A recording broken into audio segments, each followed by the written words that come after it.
Sejarah singkat Batu Ampar, jejak penyebaran Islam di Madura. Madura tidak hanya dikenal sebagai pulau garam, namun pulau yang memiliki luas wilayah sekitar 5.379 km persegi itu juga kaya akan sejarah. Terutama penyebaran agama Islam yang salah satu buktinya ada di Pesarian Batu Ampar. Batu Ampar berada di sebuah komplek pemakaman yang berjarak 15 km dari pusat Kabupaten Pamekasan. Namun, Batu Ampar ini berasal dari bahasa Madura yaitu Bato, yang berarti batu, dan Ampar yang berarti hamparan.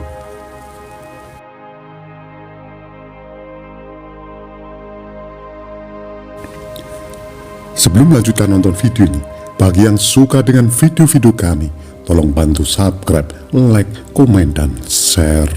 Bagi yang tidak suka, abaikan saja. Kami di sini tidak ada niat untuk menyudutkan orang-orang yang terlibat. Kami di sini tidak mengurangi atau menambah isi sumber untuk menjaga otentisitas sumber. Kami di sini hanya mengulang sejarah-sejarah yang sudah ada. Orang di Pulau Madura biasanya menyebut komplek pemakaman sakral itu dengan sebutan Pesarian Batu Ampar. Letaknya ada di desa Pangpatok, Kecamatan Propo, Kabupaten Pamekasan. Keberadaan Batu Ampar sangat penting karena menjadi salah satu bukti jejak penyebaran Islam di Madura. Asal-usul pucuk Batu Ampar Pamekasan, sebuah kisah seorang ulama di Bangkalan, Madura yang bernama Said Husain.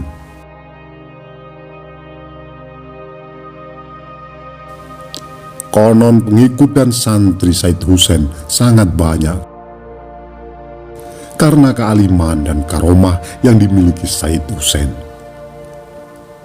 Meski begitu, Said Husain tidak terlepas dari fitnah orang yang membencinya. Suatu ketika, seorang yang iri dan benci kepada Said Husain tersebut merekayasa berita bahwa Said Husain dan pengikutnya telah merencanakan pemberontakan dan ingin menggulingkan kedudukan Raja Bangkalan.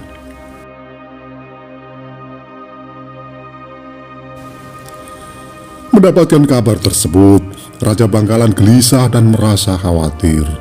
Sehingga pada akhirnya Raja Bangkalan memerintahkan Panglima Perang untuk menyerang Said Husain. Lalu Panglima kerajaan itu berangkat bersama sejumlah pasukan menjalankan perintah sang raja. Sesampainya di tempat tinggal Said Husain, Panglima Perang Kerajaan Bangkalan tanpa berpikir dan tanpa bukti yang kuat langsung membunuh Said Husain yang lagi beristirahat. Konon jasad Said Husain dikubur di perkampungan tersebut.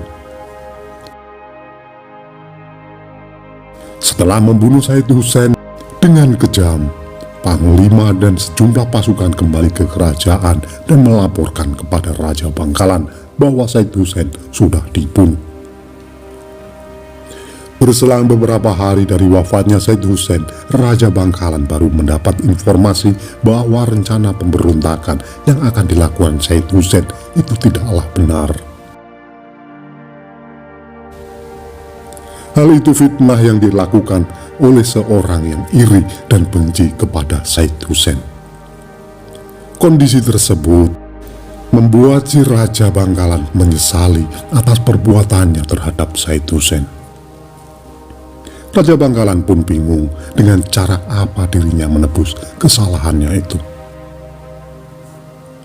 Atas penyesalan itu, Raja Bangkalan berinisiatif untuk memberi gelar kepada Said Husain dengan sebutan pucuk Banyu Sangka. Said Husain meninggalkan dua orang putra, pertama bernama Abdul Manan dan kedua bernama Abdul Rohim. Setelah peristiwa tragis yang menimpa Said Hussein, Abdul Rohim putra kedua Said Hussein melarikan diri ke desa Bire yang masih di kawasan wilayah Bakalan. Abdul Rohim menetap di desa Bire sampai akhir hayatnya dan diberi gelar julukan Pujuk Bire. Sementara Abdul Manan pergi mengasingkan diri ke sebuah hutan lebat di wilayah Pamekasan yang terletak di perbukitan Batu Ampar. Beliau mendekatkan diri kepada Allah dengan bertapa di bawah pohon kosambi selama 41 tahun. Sebelum akhirnya ditemukan oleh anak perempuan yang sedang mencari kayu bakar.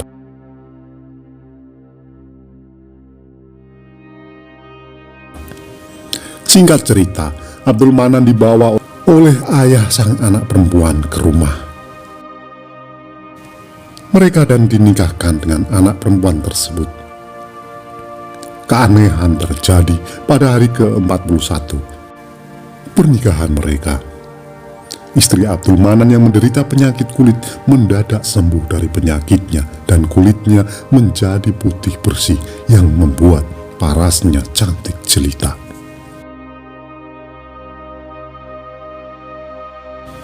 Pernikahan mereka dikaruniai 2 orang putra. Bertahun kemudian setelah berdakwah, Abdul Manan wafat dan dimakamkan di Batu Ampar. Beliau mendapatkan gelar Pujuk Kosambi. Sejak saat itu, keturunannya pun dimakamkan di sana.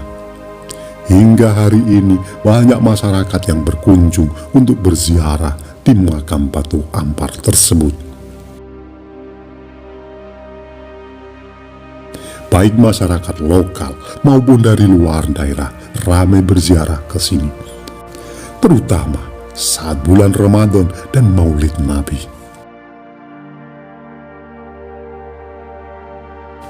Menurut cerita para sesepuh, bila peziarah datang dengan niat yang baik, mereka akan mendapatkan ketenangan batin yang membuat mereka betah berdoa lama-lama di tempat tersebut.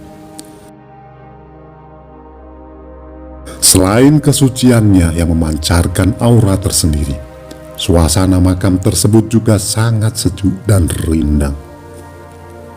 Dipercaya, bila kita dapat menamatkan ayat suci Al-Quran saat berkunjung ke sini, hidup kita akan menuai keberkahan dan segala doa dan permohonan kepada Allah akan lebih mudah dikabulkan. Hal ini yang menjadikan tempat ini selalu ramai diziarahi oleh orang banyak. Itulah tadi ulasan singkat kami sejarah Batu Ampar, jejak penyebaran Islam di Madura.